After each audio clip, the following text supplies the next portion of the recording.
ഒസെഗുവേര സെർവാന്റിസ്. ഒരുപക്ഷെ ഈ പേര് പലർക്കും അത്ര പരിചയം കാണില്ല.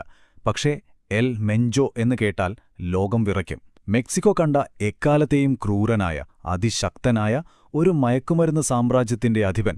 ഇന്ന് നമ്മൾ നോക്കുന്നത് അയാളുടെ കഥയാണ്. എൽ മെൻചോയുടെ തലയ്ക്ക് അമേരിക്കൻ ഗവൺമെന്റ് എത്ര വിലയിട്ടുവെന്നറിയാമോ? $15 ദശലക്ഷം. അതായത് ഏകദേശം 125 കോടി ഇന്ത്യൻ രൂപ.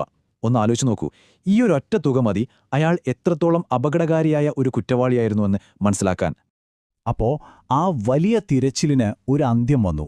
2026 ഫെബ്രുവരി 22 മെക്സിക്കൻ സൈന്യം എൽ മെഞ്ചോയെ കൊലപ്പെടുത്തി. പക്ഷെ കഥ അവിടെ തീരുന്നില്ല. സത്യത്തിൽ തുടങ്ങുന്നതേ ഉണ്ടായിരുന്നുള്ളൂ. മെഞ്ചോയുടെ മരണവാർത്ത പുറത്തുവന്ന നിമിഷം മെക്സിക്കോ ഒരു യുദ്ധക്കളമായി മാറി. മെഞ്ചോ മരിച്ചുവെന്ന് കേട്ടതും അയാളുടെ കാർട്ടലായ CJNGയുടെ പ്രതികാരം അവിശ്വസനീയമായ വേഗത്തിലായിരുന്നു.